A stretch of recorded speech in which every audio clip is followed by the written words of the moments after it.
देश के सर्वोच्च पंचायत संसद भवन के राज्यसभा में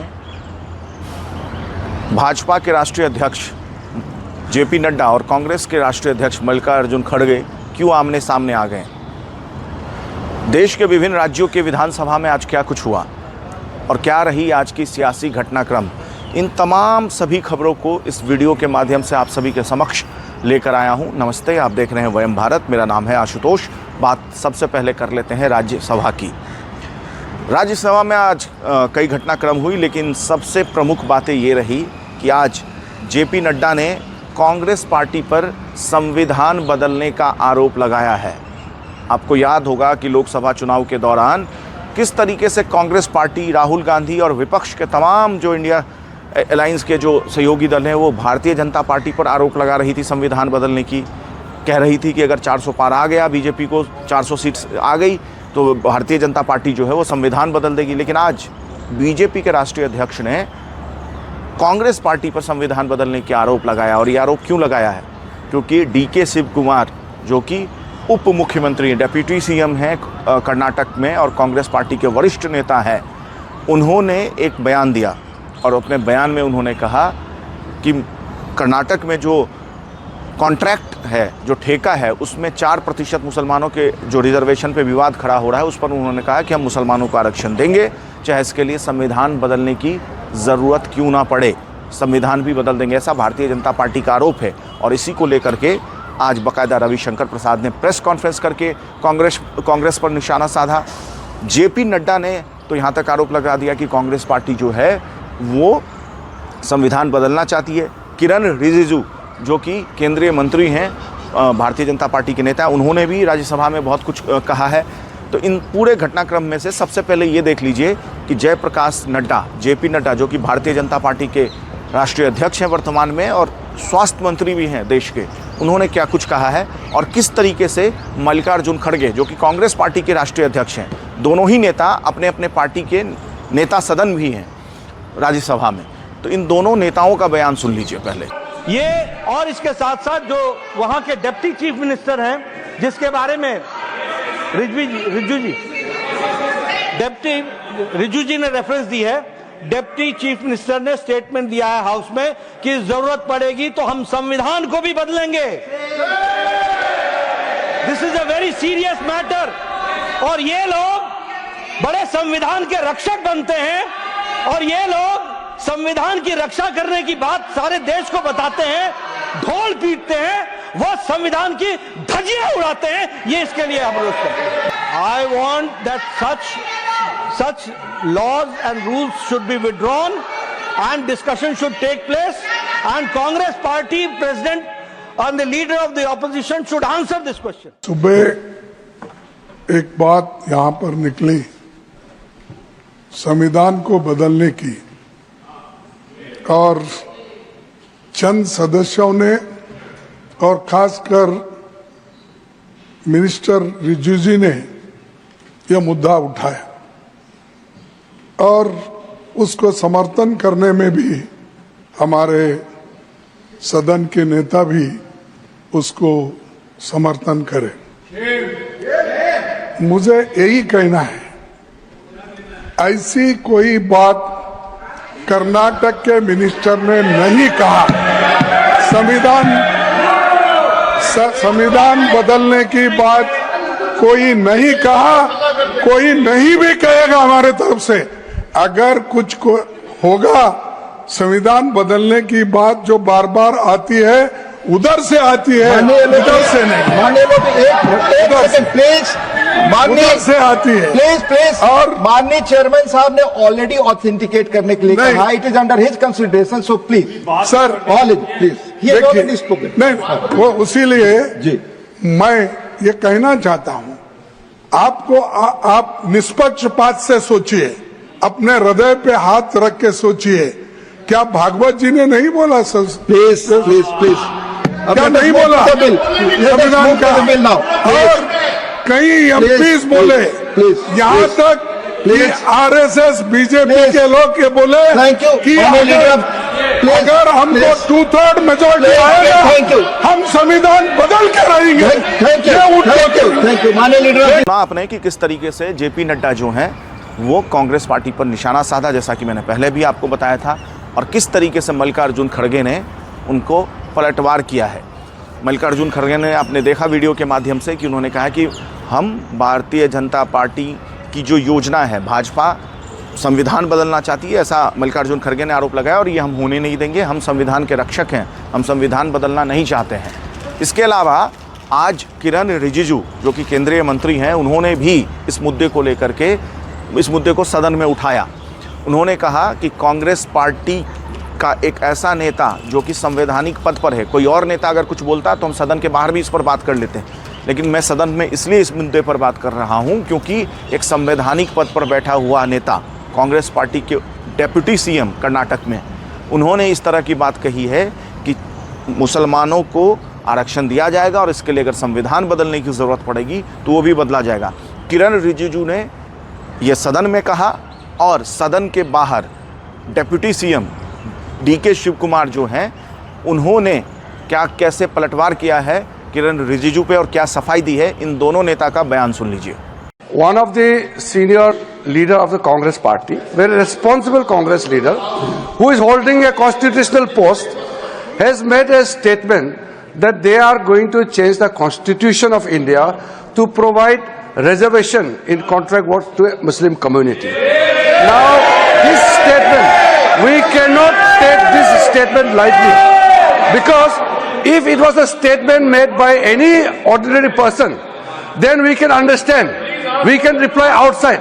But since the statement has come from a person who is holding a constitutional position, and in a very clear term, he has stated that Congress party will provide reservation to Muslim community, and for that they will change the constitution of India. It is a matter which we cannot tolerate, and this is assault on the constitution of India. I am a sensible senior politician than Mr. Nadda. I have been in the assembly last 36 years. I have a basic common sense. I have not said that there will be any. I have said casually there will be so many changes after various judgments. Whatever reservation has been given as per the quota of the backward class has been given. I have not said that we are going to change the constitution or not that. Whatever they are quoting is wrong. They are miscarrying it. I am categorically telling that we are a national party. We know what is the constitution, how constitution is built. It is our party. We have brought the constitution to this country, and they are misguiding. I will take a breach of privilege on this. I will try to take case. They are misquoting me. तो देखा आपने कि किस तरीके से किरण रिजिजू आरोप लगाया उन्होंने, और डीके शिव कुमार जो हैं डेप्यूटी सीएम है कर्नाटक के, उन्होंने क्या कुछ कहा है अपने सफाई में। उन्होंने कहा कि किरण रिजिजू जो है वो उनके बयान को गलत तरीके से पेश किया है सदन में। तो ये आरोप और प्रत्यारोप का खेल चल रहा है। अजीब संयोग है कि जो कांग्रेस पार्टी भारतीय जनता पार्टी पर संविधान बदलने का आरोप लगा रही थी, वही अब संविधान बदलने के आरोप में घिर चुकी है, और भारतीय जनता पार्टी उस पर आरोप लगा रही है कि कांग्रेस पार्टी संविधान बदलना चाहती है, ओबीसी के आरक्षण को ख़त्म करना चाहती है, उसके हक मारी कर रही है। और ये सारा घटनाक्रम पे बवाल इसलिए भी ज़्यादा मचा हुआ है क्योंकि इसी वर्ष बिहार में चुनाव है। ओबीसी फैक्टर एक बड़ा वोट बैंक है, बिहार में एक ओबीसी बड़ा फैक्टर है बतौर वोट बैंक के तौर पे। और आपको याद होगा कि 2015 बिहार विधानसभा चुनाव के दौरान किस तरीके से मोहन भागवत के आरक्षण वाले बयान को लेकर के पूरी बिहार की जो है वो सियासत ही पलट गई थी, और भारतीय जनता पार्टी को करारा झटका लगा था बिहार विधानसभा 2015 में। तो ये थी संसद की खबर। अब बात कर लेते हैं कांग्रेस के नेता और लोकसभा में नेता प्रतिपक्ष राहुल गांधी की। राहुल गांधी ने आज आरएसएस पर करारा प्रहार किया है।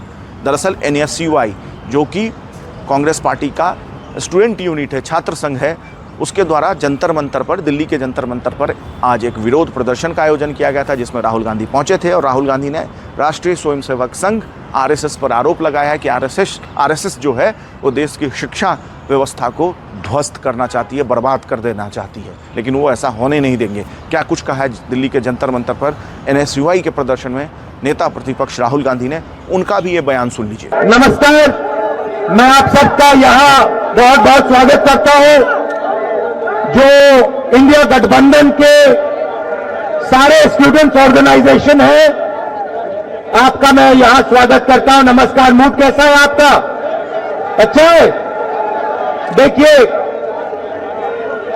एक संगठन हिंदुस्तान का जो भविष्य है, हिंदुस्तान का जो फ्यूचर है, हिंदुस्तान का एजुकेशन सिस्टम है, उसको खत्म करने में लगा है। उस इंस्टीट्यूशन, उस संगठन का नाम आरएसएस है।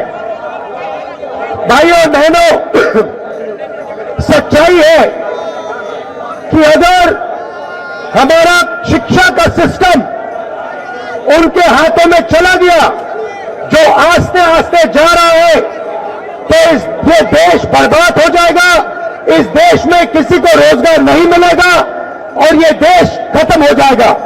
तो मुझे बहुत खुशी है कि सारे के सारे स्टूडेंट ऑर्गेनाइजेशन आज यहां आए हैं, क्योंकि आपकी जिम्मेदारी बनती है कि देश के स्टूडेंट्स को बताया जाए कि आज हिंदुस्तान की यूनिवर्सिटीज के सारे वाइस चांसलर आरएसएस नॉमिनेटेड है और आने वाले समय में स्टेट यूनिवर्सिटीज के वाइस चांसलर आरएसएस के नॉमिनेशन से बनेंगे। ये देश के लिए खतरनाक है और इसे हमें रोकना है। दिल्ली विधानसभा की बात कर लेते हैं अगली खबर में।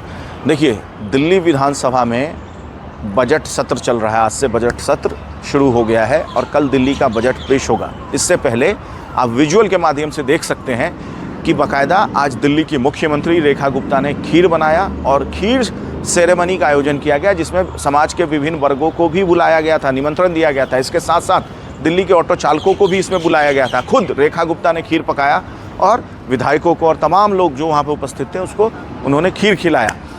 तो ये मुख्यमंत्री की बात थी। इसके अलावा आज दिल्ली की सीएम रेखा गुप्ता एक और सीएजी रिपोर्ट पेश किया उन्होंने विधानसभा में, और इस सीएजी रिपोर्ट के बाद भारतीय जनता पार्टी के जो विधायक हैं उन्होंने एक के बाद एक कई घोटालों का आरोप तत्कालीन आम आदमी पार्टी की केजरीवाल सरकार पर लगा दिया है। इसके अलावा आज दिल्ली विधानसभा में भी प्रश्नकाल के दौरान कई झड़प देखने को मिला, राजनीतिक झड़प कह सकते हैं, हंगामा देखने को मिला। और उसके बाद आज आम आदमी पार्टी ने वॉकआउट कर दिया दिल्ली विधानसभा से। वॉकआउट करने के बाद क्या कुछ कहा है नेता प्रतिपक्ष दिल्ली विधानसभा में आतिशी, और दिल्ली की पूर्व मुख्यमंत्री भी रही हैं कुछ ही दिनों के लिए सही, उन्होंने क्या कुछ कहा मीडिया से बात करते हुए, उनका भी ये बयान देख लीजिए। आप लोगों ने वॉकआउट किया है, आज जो चर्चा हो रही थी। आज 280 में विधायकों को कोई भी मुद्दा उठाने का अधिकार होता है।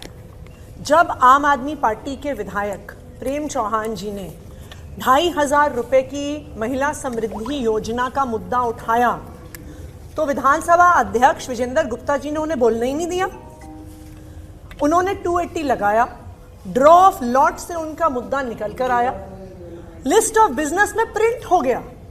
लेकिन क्योंकि भारतीय जनता पार्टी प्रधानमंत्री नरेंद्र मोदी जी के झूठ को छुपाना चाहती है, प्रधानमंत्री नरेंद्र मोदी जी ने जो झूठी गारंटी दी है उसको दबाना चाहती है, इसलिए विजेंद्र गुप्ता जी ने आम आदमी पार्टी के विधायक को बोलने नहीं दिया। यह बिल्कुल साफ है कि भारतीय जनता पार्टी, प्रधानमंत्री नरेंद्र मोदी जी 2,500 रुपए दिल्ली की महिलाओं को नहीं देने वाले हैं। अगर उन्हें 2,500 रुपए देने होते तो अगर कोई विधायक उस पर सवाल पूछ रहा है, अगर वो सवाल लिस्ट ऑफ बिजनेस में आ गया है, सिर्फ उस एक विधायक को बाईपास कर दिया, तो ये साफ हो गया है कि भारतीय जनता पार्टी का 2,500 रुपए देने का इरादा नहीं है और उसके विरोध में आम आदमी पार्टी के विधायकों ने वॉकआउट किया। मैं सत्ता पक्ष आरोप लगा रहे, क्या रिपोर्ट आनी है, इसलिए आप एक ही सवाल पूछ सकते हैं। इस पर कोई भी नियम नहीं है। एक विधायक को कैसे पता होगा दूसरे विधायक ने क्या सवाल लगाया? सामने बीजेपी के विधायकों को भी नहीं पता होगा कि उनके दूसरे बीजेपी के विधायकों ने क्या सवाल लगाया। ये विधानसभा की प्रक्रिया है कि कोई भी विधायक किसी भी मुद्दे को रूल 280 के तहत रख सकता है। विधानसभा के ऑफिस में ड्रॉ ऑफ लॉट्स होता है कि किन 10 सदस्यों का मुद्दा उठाया जाएगा। इस विधानसभा के इतिहास में कभी नहीं हुआ कि किसी व्यक्ति का लिस्ट में नाम आने के बाद उसे रोका गया हो। तो ये बिल्कुल साफ है, सिर्फ इसलिए रोका गया है आम आदमी पार्टी को क्योंकि 2,500 रुपए पर मोदी जी का झूठ पकड़ा गया है। नेता प्रतिपक्ष आतिशी का हमने आपको बयान सुनाया, जो कि दिल्ली विधानसभा की लीडर ऑफ अपोजिशन है। अब दिल्ली सरकार में मंत्री प्रवेश वर्मा ने क्या कुछ कहा सदन के अंदर प्रश्नकाल के दौरान, जिस तरीके से सवाल पूछे गए उस पर किस तरीके से आम आदमी पार्टी की तत्कालीन सरकार पर निशाना साधा, उनका भी ये बयान सुन लीजिए। अध्यक्ष जी, पीछे जैसे बताया कि 10 साल में एक बार भी प्रश्नकाल नहीं हुआ।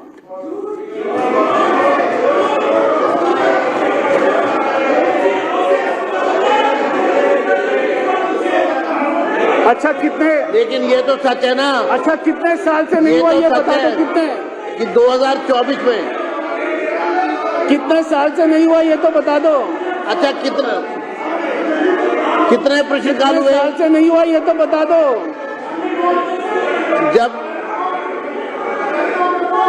पिछले 5 साल में लास्ट सत्र में जब सिटिंग ही 75 भी नहीं हुई तो वहां से प्रश्नकाल कितने हो गए होंगे? तो चलिए 5 साल में नहीं हुआ, आगे बढ़िए। 5 साल में नहीं हुआ, 5 साल में नहीं हुआ।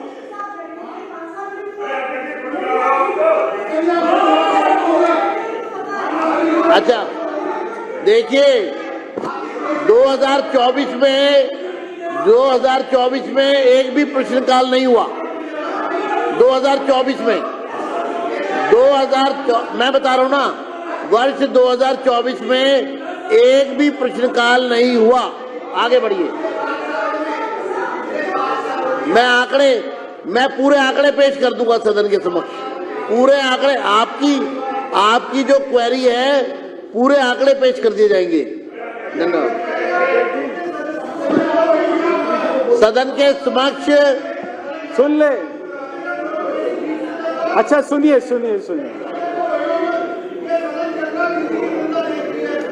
मैं आपके सामने आंकड़े रख दूंगा। अध्यक्ष जी, जब मैंने कहा कि सदन पर पटल पे रख दिया है, तो उससे मेरा ये था कि केवल 1 घंटा मिलता है दिल्ली की जनता की समस्याओं को उठाने के लिए। अगर हमने जो जवाब दे दिया है और वो आप सभी सदस्यों ने पढ़ लिया है, अगर उसके अतिरिक्त आपको कोई जवाब हमसे चाहिए तो मैं आपको वो देने को तैयार हूं। आप अगर ये चाहते हैं कि मैं इसको पढ़ूं तो मैं पढ़ देता हूं। मंत्री जी, मुझे लगता है कि समय बचाने के लिए आपका फैसला सही था। पूरक प्रश्न उनको पूछने दीजिए, उसका आप रिप्लाई कर दीजिए। मैं अगर ये पढ़ने लगूंगा तो आधा घंटा लगेगा, इसलिए मैं कह रहा हूं। आपको सुनना ही है तो मैं पढ़ देता हूं। आधा घंटा आपको सुनना है तो। चलिए, ये रही बात दिल्ली विधानसभा की। अब आगे बढ़ते हैं और बात कर लेते हैं बिहार विधान भवन की। मतलब बिहार में चूंकि विधानसभा भी है और विधान परिषद भी है, तो इसलिए बिहार विधान भवन शब्द का इस्तेमाल मैंने किया।